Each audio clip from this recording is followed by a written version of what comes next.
Wild കാർഡായിട്ട് കയറിയ ലക്ഷ്മിയെ പറ്റിയാണ്. ഇത്രയും ബോൾഡായിട്ടുള്ള കാര്യങ്ങൾ കൃത്യവും വ്യക്തവുമായി പറയുന്ന ഒരു ഗ്രൂപ്പിലും ഇതുവരെ കയറാൻ പോയിട്ട് പുറത്തെ കാര്യങ്ങളും പേഴ്സണൽ വിഷയങ്ങളും എടുത്തിട്ട് ഉപയോഗിക്കാത്ത ഏറ്റവും കിടിലൻ വൈൽഡ് കാർഡായിട്ട് തോന്നിയ ഒരാളാണ് ലക്ഷ്മി. അവിടെ കയറിയ 5 വൈൽഡ് കാർഡുകളിൽ ഏറ്റവും കിടിലനായിട്ട് ആ മത്സരത്തെ മനസ്സിലാക്കി എന്താണ് ബിഗ് ബോസ് ഗെയിം എന്ന് അറിഞ്ഞ് കളിക്കുന്ന ഒരു മത്സരാർത്ഥിയായിട്ട് ലക്ഷ്മിയെ തോന്നി.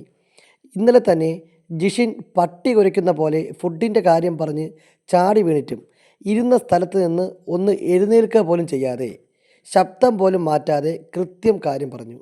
അതുപോലെ അനീഷിൻ്റെ പേഴ്സണൽ കാര്യങ്ങൾ എടുത്തിടരുതെന്ന് പറഞ്ഞ് രാവിലെ ജിഷിൻ്റെ വായും അടപ്പിച്ചിരുന്നു.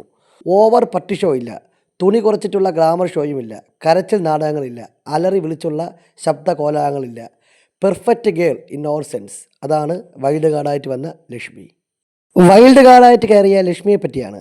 ഇത്രയും ബോൾഡായിട്ടുള്ള കാര്യങ്ങൾ കൃത്യവും വ്യക്തവുമായി പറയുന്ന ഒരു ഗ്രൂപ്പിലും ഇതുവരെ കയറാൻ പോയിട്ട് പുറത്തെ കാര്യങ്ങളും പേഴ്സണൽ വിഷയങ്ങളും എടുത്തിട്ട് ഉപയോഗിക്കാത്ത ഏറ്റവും കിടിലൻ വൈൽഡ് കാർഡായിട്ട് തോന്നിയ ഒരാളാണ് ലക്ഷ്മി. അവിടെ കയറിയ 5 വൈൽഡ് കാർഡുകളിൽ ഏറ്റവും കിടിലനായിട്ട് ആ മത്സരത്തെ മനസ്സിലാക്കി എന്താണ് ബിഗ് ബോസ് ഗെയിം എന്ന് അറിഞ്ഞ് കളിക്കുന്ന ഒരു മത്സരാർത്ഥിയായിട്ട് ലക്ഷ്മിയെ തോന്നി.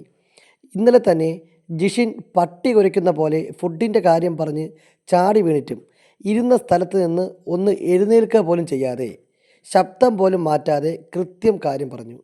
അതുപോലെ അനീഷിൻ്റെ പേഴ്സണൽ കാര്യങ്ങൾ എടുത്തിടരുതെന്ന് പറഞ്ഞ് രാവിലെ ജിഷിൻ്റെ വായും അടപ്പിച്ചിരുന്നു. ഓവർ പട്ടി ഷോ ഇല്ല, തുണി കുറച്ചിട്ടുള്ള ഗ്ലാമർ ഷോയുമില്ല, കരച്ചിൽ നാടകങ്ങളില്ല, അലറി വിളിച്ചുള്ള ശബ്ദ കോലാഹലങ്ങളില്ല. Perfect girl in all sense. അതാണ് വൈൽഡ് കാർഡായിട്ട് വന്ന ലക്ഷ്മി.